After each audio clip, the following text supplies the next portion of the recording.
여러분 안녕하십니까. 경제현장 오늘 시작합니다. 용산 정비창 부지는 열차를 수리하고 정비하는 차량 기지였습니다. 서울의 마지막 남은 금싸라기 땅으로 불리는 이곳은 지금 빈 땅으로 남아 있는데요. 서울시가 여기에 100층 빌딩 등이 들어서는 세계 최대 규모의 수직 도시를 조성한다고 합니다. 이른바 용산국제무지구 개발 계획인데요. 용산국제무지구 개발 계획은 10여 년 전 무산된 경험이 있죠. 다시 추진되는 국제무지구 개발 계획, 예전과 어떻게 다른지, 부동산 시장에 어떤 영향을 주게 될지 집중 진단해서 자세히 들여다보겠습니다. 유튜브 실시간 댓글 의견 주시면 토론에 반영합니다. 경제현장 오늘입니다.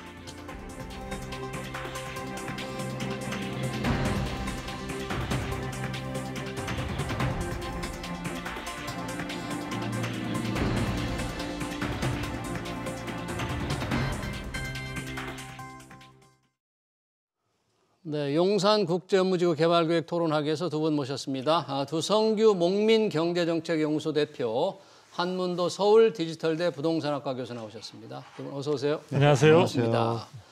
자, 용산 철도 정비창 부지, 지금은 빈 땅으로 있는데 참 서울의 마지막 남은 금싸라기 땅이라고 불립니다. 서울시가 발표했어요. 이곳에 국제무지구 개발하겠다. 사업비는 51조 원으로 지금 예상을 하고 있다. 두성규 대표님, 자, 네.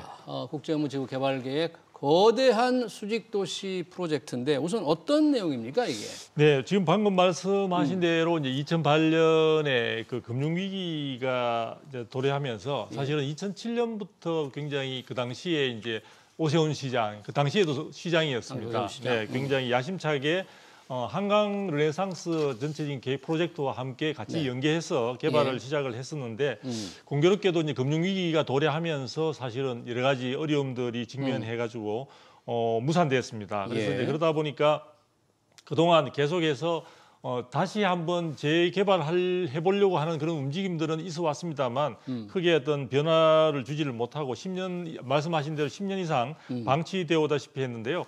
이번에 이제 이 부분에 있어서 용산 정비창과 그다음에 용산역 후면 부지 그리고 한전 부지, 한강철도 북단 선로를 포함한 그 일대 부지가 49만 5천 제곱미터인데요. 우리 좀 쉽게 시청자분들 좀 쉽게 이해하시자면 어느 정도, 딱 15만 평입니다. 15만 평이면 어느 정도 지금 코엑스의 2배 반 이렇게 나오는데? 그렇죠. 코엑스보다 규모가 더 큰 것으로 훨씬 큰 거죠? 훨씬 큰 거죠. 그래서 이제 그렇게 지금 예상이 되고 있는 부지에다가 지어질 것으로 보여지고요. 지금 이제 청사진이 나와 있는 부분들은 전체적으로 아주 그 랜드마크 건물을 중심으로 해서 100층? 100층 최고 이제 랜드마크 건물이 100층으로 예상을 하고 있는 건데 이건 사정에 따라서 얼마든지 서울시에서도 탄력적으로 80층, 60층, 40층 등으로 이제 줄어들 수 있는 가능성은 열어놓고 있는 상태입니다. 그리고 그 부분에서 4개 구역을 존이라고 해서 4개 구역을 이제 만들게 되는데 국제 업무존, 업무 복합존, 업무 지원존 그리고 복합문화존 해서 4개 존을 하고 거기에다가 다양한 형태의 정말 말 그대로 차별화된 어떤 그런 부분들을 갖다가 시설들을 넣는다. 그래서 거기에다가 45층에 서울 시내를 조망할 수 있는 보행교를 넣는다든지 추가적으로 말씀을 드리겠습니다만 그런 부분들을 해서 지금 하는데 하나 이제 확연하게 과거에 시도했던 부분과 차이 나는 점은 과거에는 이제 PBC라고 해가지고 이제 특수목적법인을 만들어서 사실은 사업을 추진하다가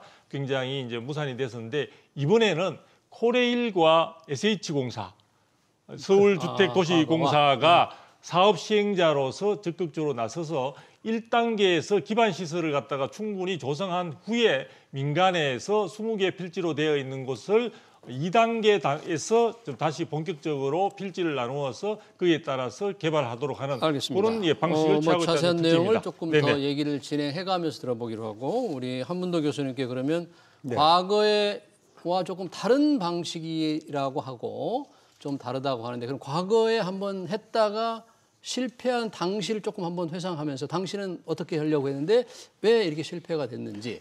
일단 우리 시청자분도 잘 아시겠지만 용산국제업무지구 벌써 기억을 더듬어 보시면요. 코레일이 2005년도에 창립했거든요.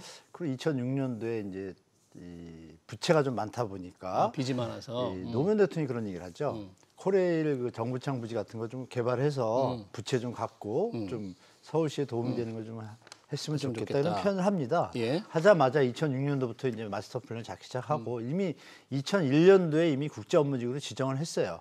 서울에서 2001년에. 했기 때문에 이제 스텝 바이로 가던 중에 예. 2006년도에 대통령이 한 말씀을 하니까 이게 이제 급물살을 탔고 7년도에 마스터 플랜이 나온 걸로 알고 있습니다. 그래서 마스터 플랜이 나와가지고 아시는 삼성이 들어갔죠. 삼성. 우리 그 예. 두 소장이 말씀하신 것처럼 이제 PFB를 만들어가지고 들어갔는데 이 2008년도에 그 금융위기가 터졌잖아요. 글로벌 금융위기. 그게 터지면서 이게 자금에 좀 문제가 생기지 않습니까? 그래서 삼성물산이 자금을 더 투입하기로 했는데 한 1조, 2조 이렇게 드림 허브라는 이제 그 컴퍼니를 세워가지고 갔는데 이 부분에서 이제 마찰이 생기기 시작해가지고 결론은 롯데 투어 기억나실 거예요. 롯데 투어가 갑자기 등장을 합니다. 그래가지고 거기에 자기들이 들어와서 하겠다 해가지고 지분 참여를 42% 그 했는데도 불구하고 또 사업이 진행이 안 되니까 결국은 이제 다시 회수하는 쪽으로 코레일에서 그래서 땅을 다시 원시가 됐습니다. 지분을 그 롯데투어가 결국은 다시 반납하고 돈은 찾아갔거든요. 예. 그 상태에서 이제 또 이렇게 물러오다가 2015년에 기억하실 거예요. 그 박원순 시장이 또 한번 마스터 플랜을 던집니다. 예, 용산과 여의도를 뭐 하고 개발한다 그런 얘기를 하셨잖아요. 그때 이제 또 서울시에서는 그 전에 이제 또 오세훈 시장이 뭐가 있었냐면은 서부 이천동을 좀 같이 했으면 좋겠다 이래가지고 또 뭐 시끄러웠습니다. 서부 이천동 주민들이 오세훈 시장 개인 재산이 누구 거냐 뭐 이러면서 뭐 시끄럽고 하여간 여러 가지 다사다난했던 우리 저 국가 재산인데요. 얼마 전에 문재인 정부 때는 여기에 뭐 임대주택을 8,000호 짓는다고 예, 발표하지 맞습니다. 않았습니까? 또 이번에는 이게 또 주거용으로 한다고 그랬는데 이게 왜 그러냐면요. 이 부지의 그 주인이 땅의 주인이 코레일이 72%고 예. 국토부가 23%고요. 한국전력이 5%예요. 그게 국가 땅이거든요, 사실은. 그렇죠. 그러니까 국가의 수장인 대통령이나 뭐 이렇게 국무총리나 국토교통부 장관이 의지를 표명하면 이게 왔다 갔다 하는 거예요. 그래서 사실 그렇군요. 국민들만 피곤하죠. 이번에 이제 물론 서울시 오세훈 시장이 의지를 표명했고 네, 시장 표명을 하셨는데 만약에 대통령이 다른 분이 되셨다, 다르게 개발하라 그러면 이게 또 말이 또 바뀌는 거죠. 이미 국가 이제 재산이니까. 그러네요. 그러니까 이런 부분이 있어가지고 사실 개인적으로 국민의 입장에서 아 제발 좀 이제 국가 대계니까 여야 가리지 말고 전문가분들 많잖아요. 네. 전문가들 다 모셔놓고 이렇게 공청회도 한 국민들하고 한 서너 번 한다든지, 그렇죠? 서울시 땅이지만 실제로 땅이 아니라 서울시가 허가권을 갖고 있잖아요. 그렇죠. 이러다 보니까 이거를 마치 서울시 땅인 것처럼 표현하는 그런 오해도 일으키고 그러니까 내용은 이렇습니다. 그래서 국가가 뭐 지자체장과 서울시장님과 잘 협의해서 또 전문가들과 잘 협의해서 가야 되는 게 우리가 앞으로 가야 될 길이다. 그러네요. 앞으로 이제 가야 될 길에 대해서 잠깐 말씀해 주셨는데 우선 서울시가 발표한 이 국제업무지구 조감도를 조금 자세하게 몇 가지 특징적이다. 이 일반 시청자들 보기에 저런 것도 들어서나? 뭐 할 만한 것들이 뭐가 있습니까? 예, 지금 시가 이제 사실은 이 전체의 어떤 프로젝트 자체의 성격을 도시 공간 대개조의 핵심 프로젝트라고 명명을 하고 여기에 이제 특징들은 여러 가지 업무 시설뿐만 아니라 주거라든지 여가라든지 문화시설 등을 다 즐길 수 있는 그런 부분들을 굉장히 하나의 한 건물이나 혹은 도보권 내에서 해결할 수 있는 컴팩트 시티를 구현한다는 걸 이제 핵심 목표를 하고 있는데요. 아까 제가 말씀드린 대로 이제 4개의 존으로 나누어진다고 했는데 그 지금 국제 업무 존 같은 경우에는 그게 이제 금융 및 ICT 기업 수요에 대응할 수 있도록 하는데 건물 그 랜드마크 건물로서 아까 100층 이상 뭐 생각을 하고 있는 그 랜드마크 건물의 최상층에 아주 서울 경관을 다 살펴볼 수 있는 전망 시설이 들어서게 됩니다. 랜드마크 빌딩의 전망대가 그렇죠, 그렇죠. 그 부분이 있고 되고요. 그 다음에 이제 저층부 아주 낮은 쪽에 있어서는 여러 가지 콘서트라든지 뮤지엄이라든지 문학 도서관이라든지 이런 등등 해서 문화와 관련된 문화생활을 갖다 충분히 영위할 수 있는 서울 아트밴드라는 것을 갖다 구상을 지금 하고 있는 상황이고요.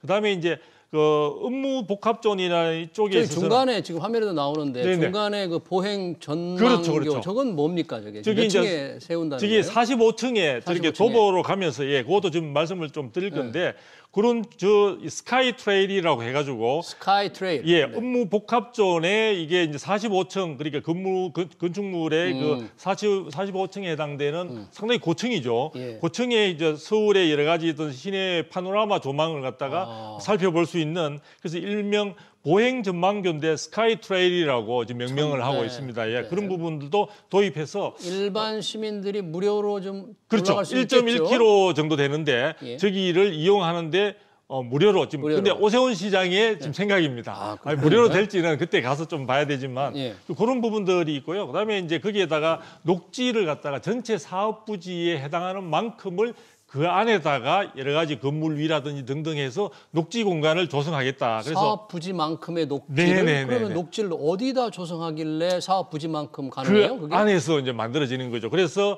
입체 공원 방식의 공중 녹지라고 해서 하거나 그다음에 U자형 순환형 녹지라든지 선형 녹지에서 다양한 형태의 녹지를 건축물 위나 중간에 있어서 그 부분들의 공간들을 충분히 만들어 가지고 그래서 서울 시민들이 가장 이게 최적화된 모습으로 완성이 된다면은 그 녹지 공간을 산책하면서 네. 서울을 조망하면서 쭉 걸어가게 되었을 때 한강에 이를 수 있는 한강 공원에 이을 수 있는 그러니까 부지만큼 녹지를 조성한다면 네. 땅에다가 빌딩 위에다가 벽에다가 그렇죠. 막 이렇게 해야 되네요. 네네 녹지를? 그렇습니다.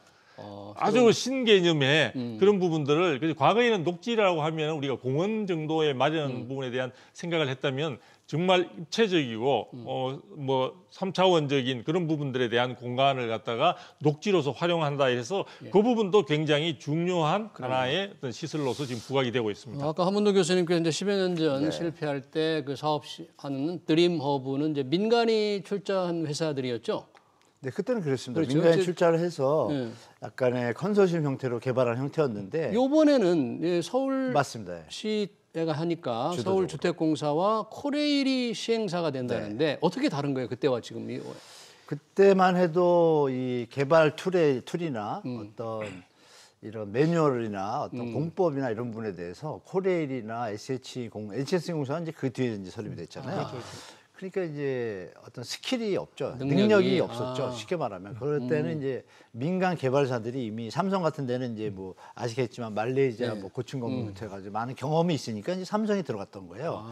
그런데 이제 세월이 흐르고 보니까 지금은 그건 시공사고 예. 시행사. 그러니까 주인의 입장에서 건축주의 입장에서 땅을 가진 주인이 잘 마스터 플랜을 잡는다라면 시공사들을 잘 조율해가지고 할 수 있는 개발 능력이 존재하는 어떤 그 프로그램들이 많이 있습니다. 그러면 지금 코레일과 SH 서울주택도시공사는 주도적으로 가는 이 거죠. 시행할 만한 역량이 있어요?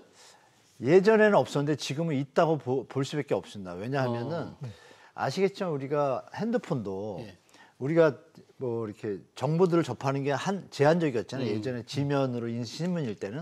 그러나 지금 여기 툴이 많잖아요. 예. 그런 것처럼 이 부동산 계통에도 이 건물을 짓거나 어떤 프로젝트에 대한 캐시프로나 이러한 프로그램들이 거의 다 완비가 돼 있습니다. 그러니까 땅만 있고 의지만 있다라면 예. 사업 타당성 검토나 이런 것들 예전에 수기로 했잖아요. 예. 지금은 이제 자동으로 프로그램들이 작동을 하니까 모든 것에 대한 사업 타당성이나 건축 공기 심지어는 이런 말씀 드릴게요. 3D로 뭐 건물을 미리 뽑아보고 그러지 않습니까 요즘은? 그러니까 예전에 그게 없었어요. 지금은 이제 이 인터넷과 이 어떤 그 IT의 개발의 어떤 네. 속도가 빠르다 보니까 이 부분이 부동산 분야에도 다 들어와서 여러분이 아시는 뭐 프롭테크 이런 얘기 하잖아요. 네. IT 테크놀로지와 이제 부동산이 합쳐진 거거든요.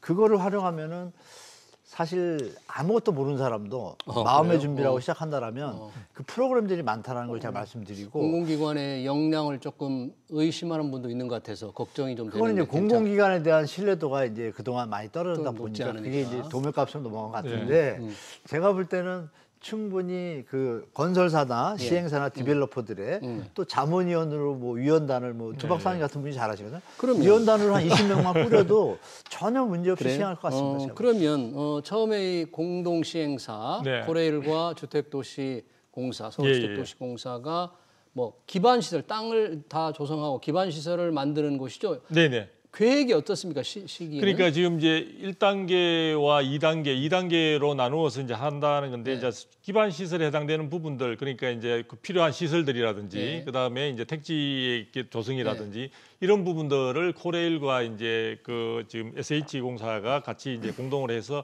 추진하고 그다음에 이제 그런 부분에서 마련된 택지 부분들을 택지나 이제 그런 부분들을 이제 20개로 필지로 나눠서 2단계로 민간에게 그걸 갖다가 분양을 해서 분양을 개발시킨다. 한다. 예, 그런데 저는 조금 전에 우리 한 교수님은 잘 말씀해 주셨지만 예. 조금 걱정스러운 부분이 이제 코레일이 이런 시행에 있어서 전문화되거나 특화된 공기업이 아니고 예.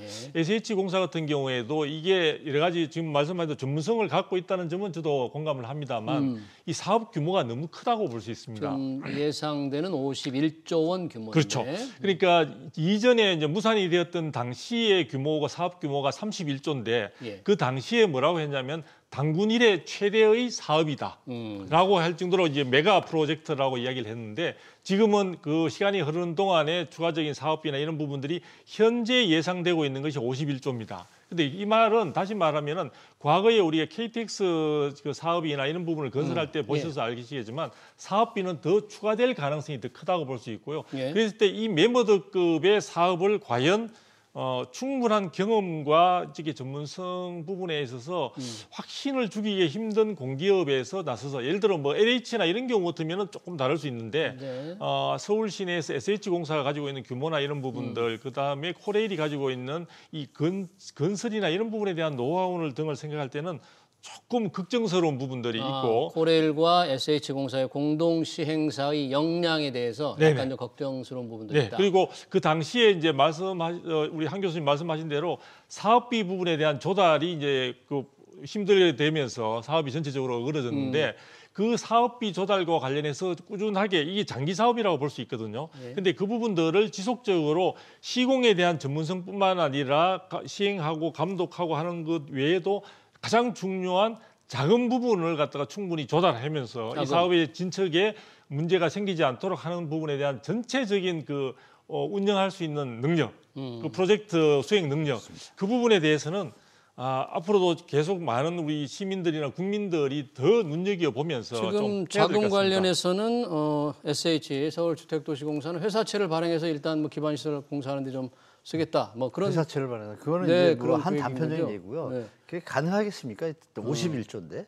아니 50조 일부 이제 기반시설 하는 데만 16조, 이제 예. 나머지는 이제 분양을 하게 돼서 민간에 그러니까 이제 이제 캐시플로우 네. 문제잖아요. 그렇죠. 우리가 지금 PF 문제도 똑같지 않습니까? 했는데 분양이 안 되면 사업 중단이잖아요. 그렇죠.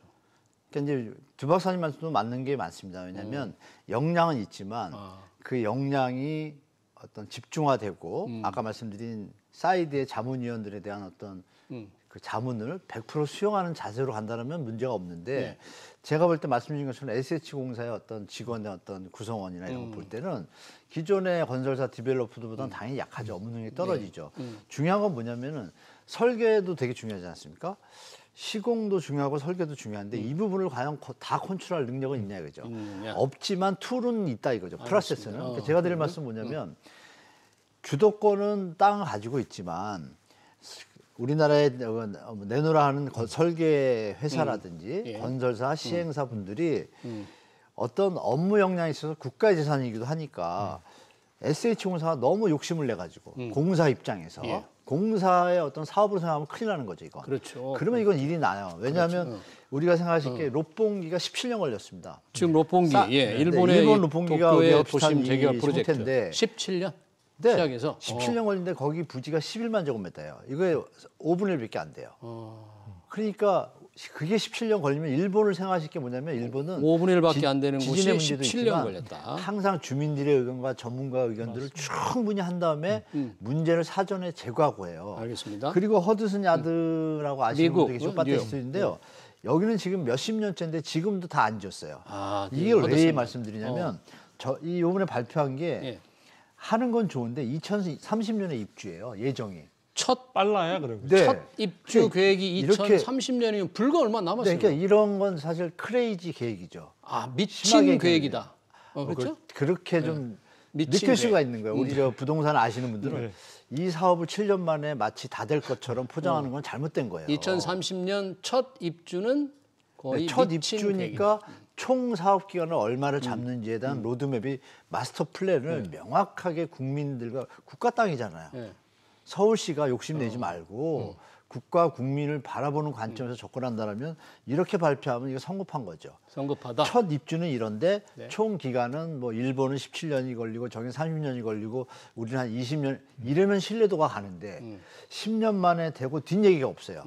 이런 것들은 좀 공공기관의 입장에서는 좀 더 명확하게 국민들한테 신뢰성을 가질 수 있게 했으면 좋겠어요. 롯봉기 일본의 도쿄도 도심 재개발 프로젝트는 롯봉기 힐스와 비교해서 기간의 문제를 말씀해 주셨고 기간 이외에 롯봉기 힐스 프로젝트와 이번 우리 이 용산 국제무제화 프로젝트의 뭐 차이랄까 또는 우리가 좀 배울 게 있다면 뭐 어떤 게 있을까요? 가장 중요한 것은 결국은 이제 사업비 조달과 관련되는 부분이라고 볼 수가 있습니다. 그래서 굉장히 장기간에 걸치고 천문학적인 자금이 들어갈 수 있는 부분들인데요.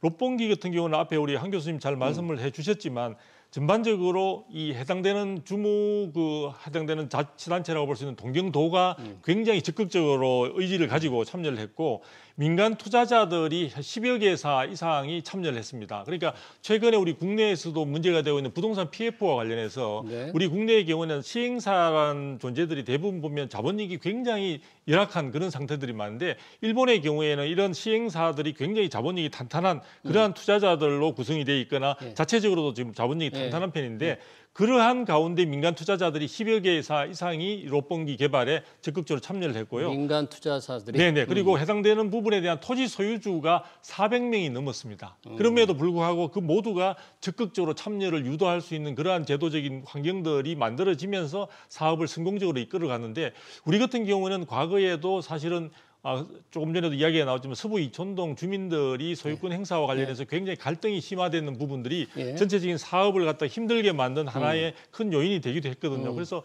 제가 볼 때는 롯봉기가 전체적인 규모 부분에서 현재 우리 용산국제업무지구보다도 훨씬 한 4분의 1, 5분의 1밖에 안 되는 그런데도 불구하고 많은 사람들의 적극적인 참여와 노력이 있었기 때문에 성공적인 결과를 이루었는데 그리고 또 하나의 특징이 최근에는 우리가 LH에서 사실 철근 누락 이야기들이 많이 나오고 있는데 여기는 롯봉기가 지금 성립이 된 지가 60년이 넘었습니다. 그럼에도 불구하고 하자 문제라든지 이런 것들이 거의 부실 그 건축 문제가 전혀 나오고 있지 않다. 그래서 굉장히 그런 부분들도 우리가 비교해서 사실은 경쟁 관계에 있는 일본이지만 그런 부분들은 우리가 참고할 부분들이 대단히 많다 이렇게 볼 수 있습니다. 지금 코레일과 서울주택도시공사가 일단 먼저 기반 시설을 지은 다음에 이거를 20여 개로 나눠서 민간에 분양을 하겠다 그러잖아요. 택지를 분양하는 거죠. 택지를 분양하는 그 분양이 과연 이제 성공할 거냐 안 할 거냐가 뭐 사업 실패에 가장 성공을 좌우하는 겁니까? 당연히 분양은 되겠죠. 얼마 분양하는 문제인데 중요한 건 사업이 가려면 이제 사업 자금이 그러니까 PF하고 똑같아요. 땅이 있는데 자금이 들어와서 분양이 돼야 되잖아요. 그렇죠. 그러니까 분양. 근데 여기서 한 가지 이제 추원을 드릴 말씀이 그거는 이제 가능하다고 봅니다. 가격의 문제지. 땅을 저렴하게 공급한다면 당연히 사업자 입장에서 당연히 수익이 날 수밖에 없으니까 참여할 수 있어요. 100%. 근데 서울시가 만약에 더 코레일이 부채를 갚기 위해서 더 가격을 갖다 좀 비싸게 한다든지 이러면 택지를 분양을 안 받겠죠. 민간 입장에서 사업성이 없으니까. 그러니까 사업성 있는 쪽으로 가는 거는 크게 문제가 없다고 보면 조율한다고 보는데 제가 볼 때 문제점은 뭐냐면 이게 포커스가 아까 말씀드렸던 저번 정부에서 그 젊은이들의 주거 안정을 위해서 4,000세대 집을 일부 그것도 용산 국제업무지구 중에 일부를 주거용으로 그러면 지금 대한민국에 지금 급히 떠오른 그 경제 사회 문제가 뭔가요? 청년 주거잖아요. 주거. 그러면 그런 부분이 가미가 되는 어떤 모습을 좀 더 보여줬더라면 좋은데 이 국제업무지구 개발 계획 안에 그런 청년 주거를 국가의 땅이니까요. 지금 뭐 복합업무지구가 중요한 게 아니잖아요. 그러면 이 국가나 지자체 입장에서 주거 문제 해결이 기본이지 않습니까? 도시민의 이런 부분이 조금 부각은 안 되고 마치 뉴욕의 뭐 어떤 뭐 새로운 도시, 어떤 아이콘 이런 쪽에만 포커스가 맞춰진 거로 자꾸 가니까 약간 신뢰성에서는 좀 퀘스천을 찍을 수밖에 없어요. 그러네요. 정말 이게 진정성을 갖고 진정성. 국가의 아이콘도 세우고 사업성도 높이고 민간도 좋고 주거도 해결하고 이런 모든 어떤 진정성이 좀 담보된 마스터 플랜, 뭐 초안이라도 드래프트안이라도 다시 한번 오세훈 시장께서 그런 부분을 다시 감싸 안아가지고 주거 문제에 또 아까 또 말씀 주신 기반시설 부분이 있지 않습니까? 교통 기반시설 문제. 조사하는 거. 이런 것들도 미리 좀 점검을 해서 좋은 부분만 부각할 것이 아니라 뒤에다가 이런 부분의 문제들에 대해서도 계속 진정성을 갖고 SH공사가 다 합심을 해가지고 나가겠다. 이런 모습의 어떤 플랜을 진행하는 마인드라 할까요? 방향성? 이런 게 저는 좀 부족해 보여서 지금 말씀 주신 사업성은 사실 땅만 싸게 팔면 전혀 문제 없습니다. 근데 꼭 하나 말씀을 드리고 싶은 게 사실은 이때 당시에는 그나마 부동산 시장이 화랑기였습니다. 자, 화랑기인데도 불구하고 2006-7년에 예. 그 이제 글로벌 금융 위기가 오기 직전이기 직전이니까. 때문에 상당히 화랑기인데도 불구하고 당시에 코레일이 건설사로 하여금 지금 부동산 PF 구조, 국내 부동산 PF 구조하고 너무 유사한 게 예. 건설사로 하여금 지급 보증을 하도록 했습니다. 그렇게 해가지고 했는데 건설사들이 그걸 다 거부를 했죠. 네. 그 부분이 전체적으로 사업비 조달하는데 굉장히 그때 장애가 되면서 전체적으로 사업이 어그러지는 중요한 요인이 됐는데 지금 그러한 부동산 PF 구조나 관행이 지금도 계속해서 지금 진행이 되다 보니까 최근에 지금 건설업계에서 상당히 문제에 직면하고 있는데 앞으로 여기 20개를 필지를 갖다 나누어서 분양을 한다고 했을 때 그 분양을 받는 쪽들은 거기에 투자자들은 아마 금융기관이든 혹은 민간 투자자든 대부분 건설사에 대한 지급 보증 부분들을 다시 요구할 가능성이 대단히 있습니다. 건설사에 대한 네. 지급 보증을 그렇지 않을 경우에 금융기관 이쪽에서 단순한 토지만을 보고 사실은 거기에다가 막대한 자금, 전체적인 투자 자금이 20개 필지에 36조 내지 37조가 지금 소요될 것으로 보여지고 네. 있습니다. 그렇게 된다면 그 천문학적인 자금을 투자하는 데 있어서 누군가가 책임져 주기를 원하는 우리나라의 고유한 어떤 투자에 있어서의 관행, 그 부분들을 과연 서울시나 아니면 코레일이나 SH공사가 얼마나 슬기롭게 이걸 갖다가 원활하게 진행될 수 있도록 풀어내느냐 하는 부분도 직접 지금 외관에는 나타나고 있지 않지만 상당히 중요한 사업의 성패를 좌우하는 요소가 되지 않을까라는 생각이 듭니다. 사업 성패를 좌우하는 게 이제 부동산 경기와 민감하게 영향이 있는데 지금은 경기가 굉장히 안 좋잖아요. 네네. 물론 이제 땅을 분양하는 거는 이 땅을 기반 시설 한 다음에 분양하는 건 언제부터 네. 시작하죠? 이게 2000 그 뭐 한 2, 3년 후에 걸리겠죠. 그렇죠. 훨씬 더 걸리겠죠. 예, 많이 걸릴 겁니다. 뭐 그 시점이니까 지금 예측하기 어렵겠습니다만 네네네. 뭐 시장에 어떤 영향을 받을까요? 이 사업이 지금 부동산 현재의 경기 상황에 따라서. 그러니까 이제 우리가 PF 사업이나 뭐 여지간에 뭐 경제 리스크 어떤 패턴을 보면 그냥 현재 상황에서 가정을 하고 좋은 긍정적인 갖고 사업 계획을 잡으면 문제가 생겨서 스톱을 하게 되잖아요. 그러면 우리가 뭐 대출 받을 때 스트레스 테스트 하는 것처럼 경기가 안 좋을 때 좋을 때 시나리오에 대해서 충분히 사업 타당성의 시나리오를 가지고서 여러 가지 안들을 대비를 해야 되는데 과연 그렇게 갈지는 그렇게 가야겠죠. 그렇게 가야 되고 이 자금 조달에 있어서 또 하나 드릴 말씀이 자금 조달이 제일 중요한데 회사채를 발행한다 그러잖아요. SH에서. SH가 공사 먼저 치지만 초기 자금. 그런 부분에서 자금 조달이 쉽게 될 수도 있겠지만 만약에 경제 상황이 안 좋다면 조달이 안 되잖아요. 그럼 기반시설 공사 진도가 안 나가잖아요. 안 나갈 수도 있고. 그렇다면 이런 부분에서는 또 저기 저 뉴욕에서 했던 것처럼 거기는 이제 국가 땅을 지금 이제 분양을 할 것처럼 얘기하잖아요. 그럼 그 중에 일부를 거기 지금 3분의 1에서 한 25% 정도를요 다 분양을 안 하고 토지를 그대로 국가가 가지고 있으면 지자체가 가지고 있으면서 리스 형태로 해가지고 수익을 발생시켜서 리스 형태로. 뭐 몇백 년을 가도 수익이 나오는 어떤 형태로 사업을 진행을 했어요. 분양을 안 하고. 네. 일부분은 어떤 자금 조달에 어떤 필요성이 있으니까 민간한테 분양을 했지만 일부분은 국가가 소유하고 수익이 날 수 있는 구조를 만든 사업을 한 거예요. 그래서 이게 아주 칭찬을 받고 있거든요. 그러면 이 SH공사 코레일이 과연 그런 공익적인 요인을 갖다 충분히 들여왔다라면 자금 조달 부분에서 또 예를 들면 이런 것도 있겠죠. 어느 분이 땅을 분양을 했는데 누가 사도 사업이 성공하겠어요. 근데 분명히 아마 조만간에 나올 겁니다. 리츠 형태로 나올 거예요. 리츠 형태로. 네, 리츠 형태로 신탁 SH공사가 모리츠를 하고 민간에 들어오는 형태로 분명히 또 프로그램을 만들 텐데 그거는 무조건 수익이에요. 거의 확정 수익. 제가 볼 때. 그러면 그런 거 같은 경우에는 최근에 택지 LH에서 한 것처럼 국민 공모 리츠를 하는 거예요. 국민 공모 리츠로. 국민들이 자금 다 있잖아요. 네. 그런 것들이 십시일반 모여가지고 자금이 급할 때 우리가 금모기 운동하고 똑같습니다. 이것도 어떻게 보면. 해서 기반시설을 가게 하면 경기가 좋아지면 당연히 사업성 확보가 된다라는 스트레스 테스트를 다 거치면 사업성이나 사업 진행의 어떤 안전성이 좀 확보가 되잖아요. 이렇게 좀 다방면으로 했으면 좋겠다는 말씀을 드리고 지금처럼 마치 민간이 다 들어오면 다 될 것처럼 한쪽으로만 치우치면 공익성이나 이런 부분이 자꾸 좀 빠지게 되잖아요. 그런 걸 좀 말씀드리고 싶습니다. 네, 조성규 대표님께는 짧게 그러면 이게 발표한 지금 서울시가 발표한 지금 왜 지금 발표했는지 과연 지속적으로 이 사업을 밀고 나갈 힘이 있을 건지 그런 걸 어떻게 평가를? 네, 이 전체 사업에 있어서 사실은 뭐 냉정하게 이야기하자면은 사업성을 보강하는 그 요소로서 들어가 있는 것은 용적률을 많이 주겠다는 겁니다. 최대 1,700%까지 주고 1,700%. 예, 그리고 네. 이제 종상향을 해가지고 제1종 뭐 제3종 뭐 주거지구에서 지금 상업지구까지 준다는 건데 중요한 건 이 부분이 사실은 아주 명쾌하게 사업성을 보강할 수 있는 그런 안들이 보강이 안 된 상태에서 사업을 추진하는 것을 보면은 이 부분이 과연 순수한 개발 계획 자체로서의 의미를 가지고 정말 추진하는 것인지.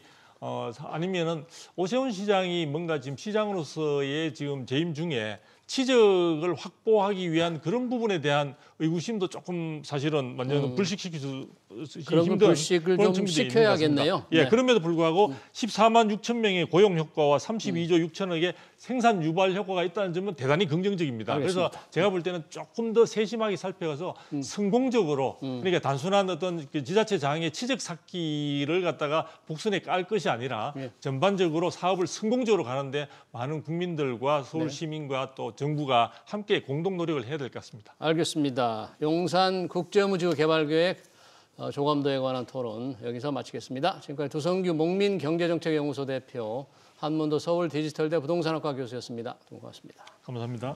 네.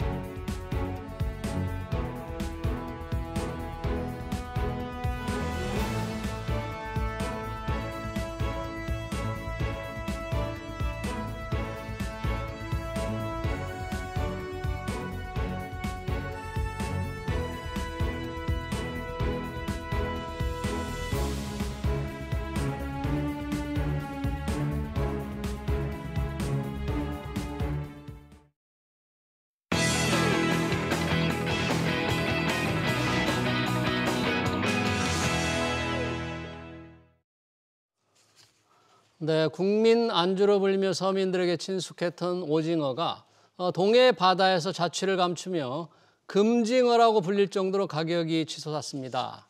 급격한 수온 상승으로 어획량이 감소하며 정부는 저 멀리 케냐 앞바다로 대체어장 개척에 나섰다고 합니다. 대체어장이 사라진 오징어를 우리 밥상에 다시 올려놓을 수 있을까요? 기후변화로 우리 해역의 어족 지도가 어떻게 달라질지 자세히 들어보겠습니다. 정석근 국립제주대학교 해양생명과학과 교수 오셨습니다. 교수님 어서 오십시오. 네, 반갑습니다. 네. 자, 뭐 오징어, 금징어 얘기 참 많이 들었습니다. 오징어 사 먹기 어렵다.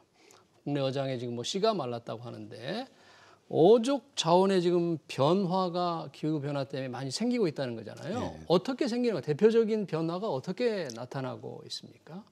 지금 아무래도 지구 온난화로 이제 물이 따뜻해지니까 지금 전체로 이제 그 한류성 어종, 차고물을 좋아하는 그 뭐 명태, 도루묵 같은 어종들은 그 어획량이 줄고 있고, 반대로 이제 따뜻한 물을 좋아하는 뭐 참다랑어, 또 방어, 또 최근에 정어리 이런 어종들은 늘고 있는데 그래도 전체 어획량은 그리 변동이 없어요. 전체 어획량 변동이 없는데 전체 잡히는 생선은 그대로인데 그대로인데 이제 대표 어종, 대표 어종이 바뀐다. 어종이 이제 계속 교체가 되는 거죠. 10년 주기로 해가지고. 10년 주기? 예, 대충 10년, 20년 정도. 10년, 20년 그건 잘 모르겠습니다. 아무튼 기후 변화 이런 것도 10년 주기 이런 게 그 기후 주기가 있습니다. 엘니뇨 이런 것좀 해가지고. 근데 오징어는 지금 어획량이 확 감소하고 있는 거예요? 예, 오징어는 한 30년 주기로 해가지고 지금 아주 감소해가지고 제일 바닥을 지금 치고 있습니다. 지금. 오징어가.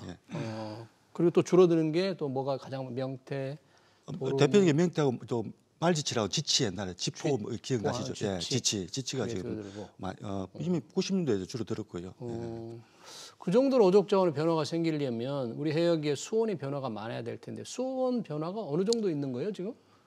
지난 뭐 4, 50년 동안 약 포청수만 보면 한 1도 정도 올랐는데 뭐 1도는 뭐 육지에 보면 아무것도 아니지만은 굉장히 많이 전 세계 평균 한 3배 정도로 빠른 속도로 오르고 있고 50년간의 1도 변화가 큰 거예요? 예, 아주 큰 거죠. 전 세계적으로도 우리나라 바다는 이제 아주 그 가장 빨리 뜨거워지는 그런 해역입니다. 우리나라 바다가. 우리나라 바다가.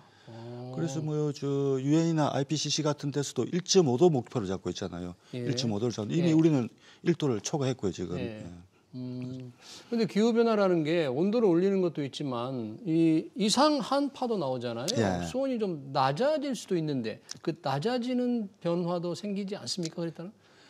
예, 일단 그저 기후 지구 온난화가 계속 따뜻해지는 건 아니고 변동이 커지죠. 추울 때는 아주 추워지고 겨울에 추워지는데 이제 그 우리나라 동해 같은 경우도 이제 물이 아래층은 좀 차가워졌거든요. 그래서 이제 아래층이나 이제 바닥이 한 100m 정도 되는 층인데 거기에서 하는 이제 대구, 청어 같은 경우는 한류성 어종인데 2000년도 들어와가지고 애양량이 크게 늘었고요. 예. 그런데 그 한파 피해는 이제 뭐 어쪽 잔해는 별로 바다에 있는 자연 상태에 있는 물고기는 큰 피해가 없는 게 왜냐하면 도망가 버리면 되니까 따뜻한 물 찾아서. 근데 문제가 되는 게 양식장이에요. 가두리 양식이라 가지고. 가두리 양식장. 예, 그 양식을 이제 그 바닷가에 바닷물에 하는데 그물로 가다 놓거든요. 예. 그러니까 요 가다 놓으니까 여기서 양식하는 물고기들은 다른 데로 도망을 못 가니까 예. 물이 차가워지면은 바로 이제 피해를 받아가지고 뭐 또 집단으로 죽을 수도 있고 매년 그 피해가 나고 있습니다.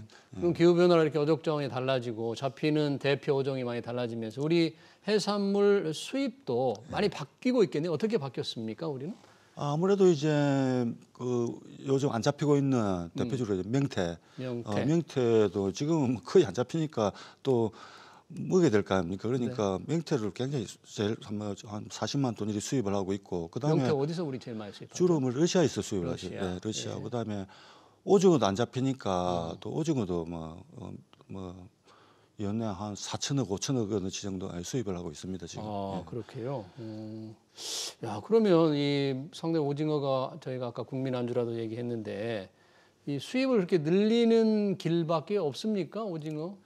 다른 우리가 오징어 먹고 싶은데 그럼 수입하는 방법밖에 없어요? 다른 방법이 많이 있죠. 무슨 많이 방법이 있는데 이제 가장 큰 게 우리나라에서도 어장을 개척하면은 동해에서 충분히 더 잡을 수 있는데 지금 여러 가지 규제 때문에 특히 이제 그 조업 구역 그러니까 그 우리가 이제 동해라 말하면은 굉장히 동해가 넓은데 우리가 오징어를 잡는 그 동해라는 바다는 전체 동해에 비교하면 한 10%도 안 됩니다. 나머지 90%는 미개척지인데. 그럼 90%는 우리가 잡지 않은 90% 그 넓은 곳에는 오징어가 많다는 거예요? 예, 많이 있는데 이제 뭐 그거는 우리가 아직 조사를 안 해봐서 모르는데 아무튼 우리가 지금 잡고 있는 그 해역보다 10배 넓은 면적의 그런 어장이 있기 때문에 지금 그 우리가 동경 128도 이동 조업 금지라고 하는데 그거는 뭐냐면 이제 대형 트롤어선, 대형 저인망이라고 하는데 큰 어선이 있거든요. 그거는 이제 동경 128도면 뭐냐면 경상남도 남해군을 기점으로 해가지고 그 동쪽으로는 저 대형 저인망 어선은 조업을 못하도록 돼 있어요. 배는 왔다 갔다 해도 되는데 동경 128도 더 동쪽으로는 조업을 못한다. 네, 조업을 못해 고기를 못 잡게 돼 있어요. 그게 일제 시대 때부터 내려온 법인데 그게 지금 뭐 그 120년이 됐는데 아직 전혀 바뀌지 않고 있죠. 누가 바꿔야 돼요? 그 바꿔야 되는데 해양수산부에도 몇 번 바꾸려 했는데 그 우리 국내 어업 분쟁 때문에 그래서 동해 어민들은 반대하거든요. 대행토를 와서 싹쓸이해가지고 싹 다 잡아가면 우리는 잡을 게 뭐 있느냐 이래가지고 그걸 반대를 하기 때문에 해양수산부에서도 몇 번 그걸 그 규제를 없애려다가 못 없애주고 있죠. 동해 어민들은 반대를 한다. 예, 동해 저 오징어를 강원도 잡는 어민들은 필요하다고 생각할 거 아닙니까? 근데 거기도 또 업종별 저 오징어 주로 잡는 그 선이 좀 연안 체납기라 낚시로 잡는 종인데 규모가 좀 작거든요.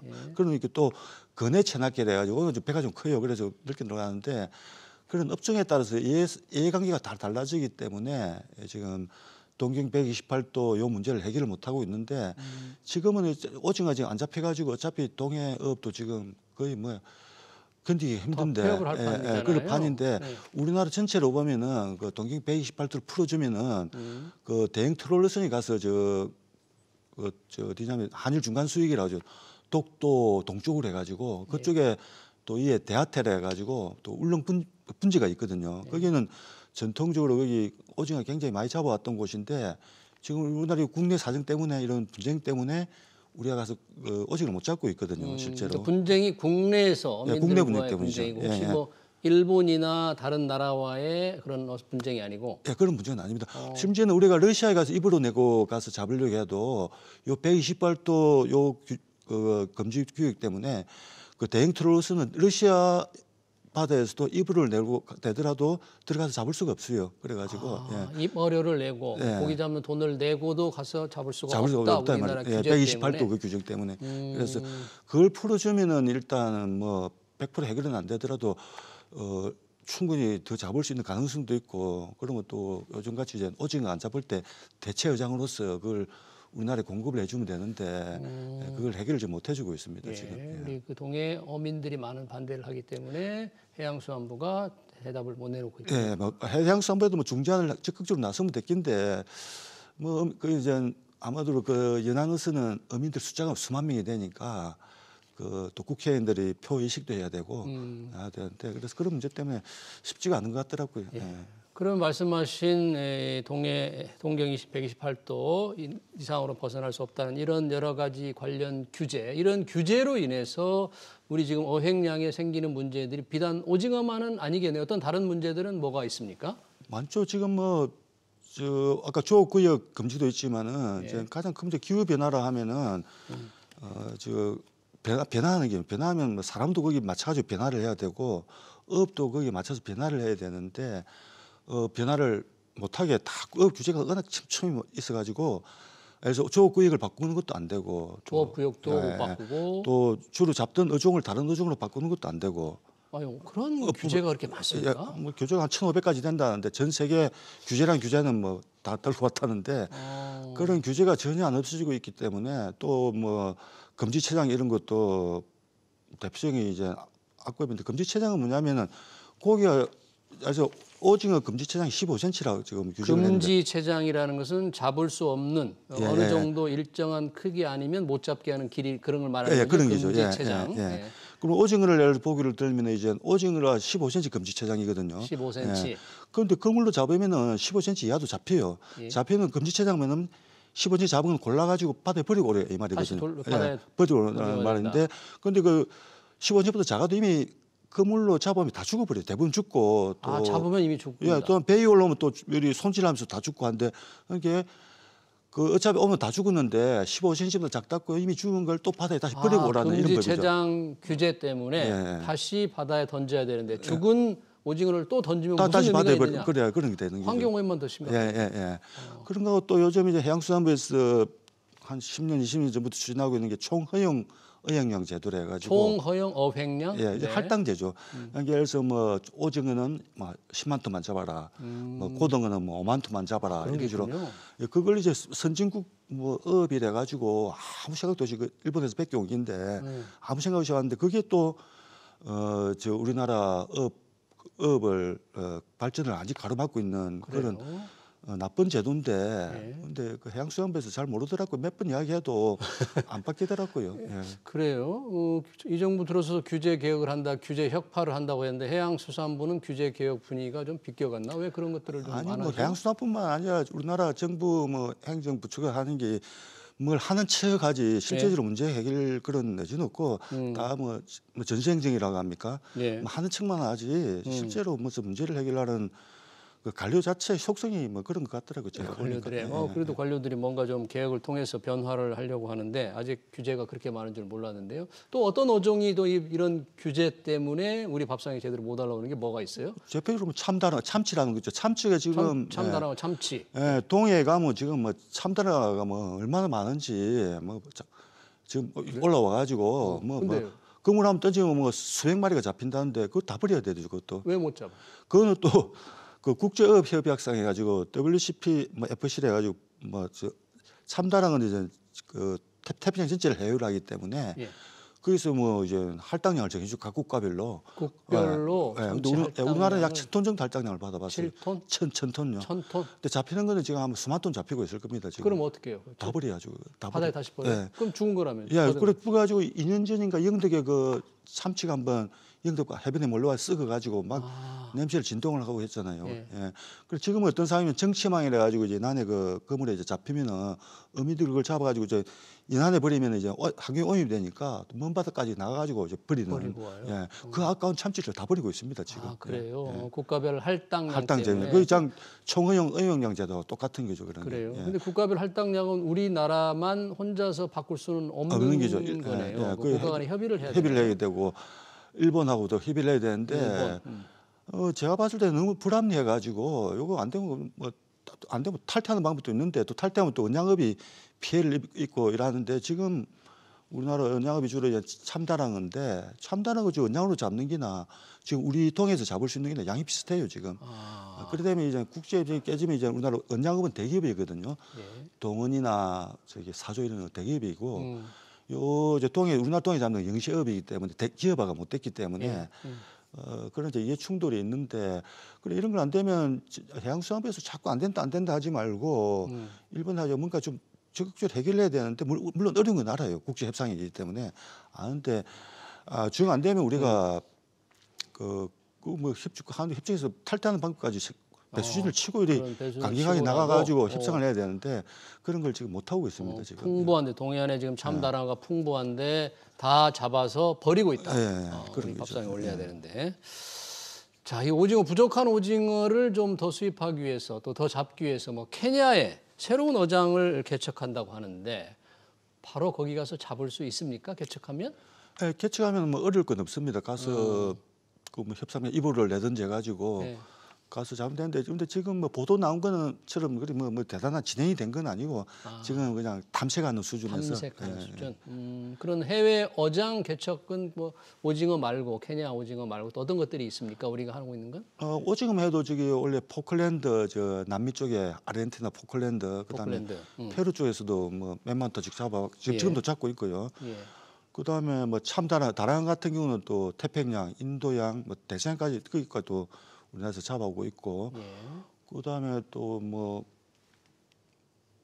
그 명태 같은 건 러시아에서 우리가 하는데, 그리고 우리나라 가서 많이는 못 잡아오는 것 같더라고요. 그다음에 저 꽁치 같은 경우는 이제 그 일본 태평양 앞바다 공해상에 있거든요. 공해상에서 잡겠는데 뭐 조금 잡고 있어요. 잡고 있는데 꽁치인데 워낙 애기량이 많이 줄어가지고 못 잡고 있고.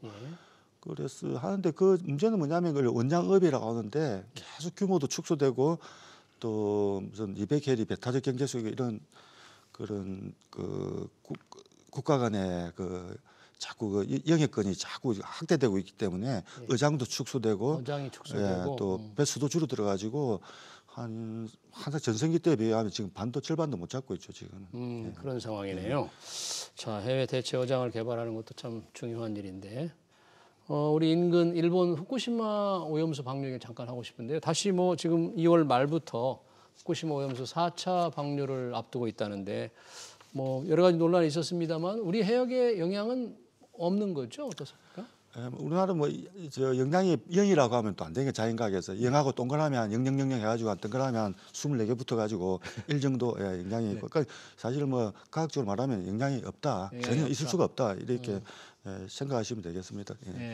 먼 해류를 따라서 멀리 돌아오기 때문에 우리나라까지 오는 동안에 뭐 핵연이 있더라도 거의 뭐 그런 거 뭐 해류도 생각할 필요 없이 저 2011년 3월에 후쿠시마 원전 폭발 사고가 났지 않습니까?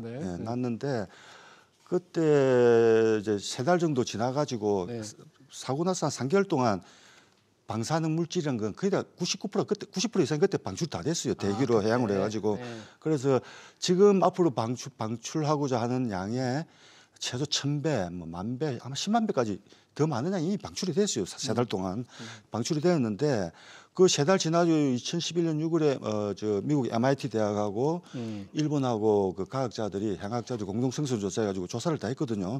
조사 결과는 뭐냐면은 거기서 후쿠시마 원전 입구에서 30km만 나와도 그 방사능 농도가 뭐냐면은 일본 측정 장비로는 아예 감지도 못할 정도로 낮아가지고 아예 감지 자체가 안 돼요. 그러니까 일본 기준치보다 한참 아래라 이 말이죠. 아래고 그다음에 이제 MIT 장비는 좀 정밀도 높은 모양이에요. 그래서 측정이 가능했는데 측정을 해보니까 그 일본 기준치보다도 뭐 몇 배 낮아가지고 그래서 30km만 나와도 아무 문제가 없는데 우리나라까지 12년 지났고 12년도 지났고 또 우리나라로 가면 몇만 킬로 뺑 돌아오는데 그 아니 일본 앞바다에도 아무 문제가 없는데 알겠습니다. 우리나라는 아무 문제 없는데 쓸데없는 걱정하지 마라. 그런데 이제 국민들에 대한 언제에 대한 그 공포감이 있기 때문에 예. 그건 전 세계적으로 그 언제 나면 그 공포감 그거는 우리가 무시할 수 없거든요. 그래서 뭐 잘 모르고 이러니까 그런 건 이제 그 우리나라 정부나 이제 학계에서 교육하고 홍보를 통해서 이렇게 잘 설명을 해줘야죠. 네.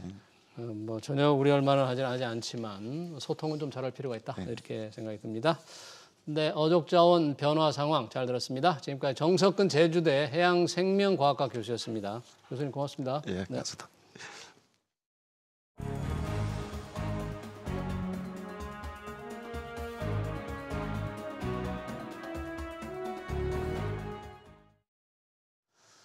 네, 서울의 용산 정비창 부지가 국제무직으로 개발됩니다.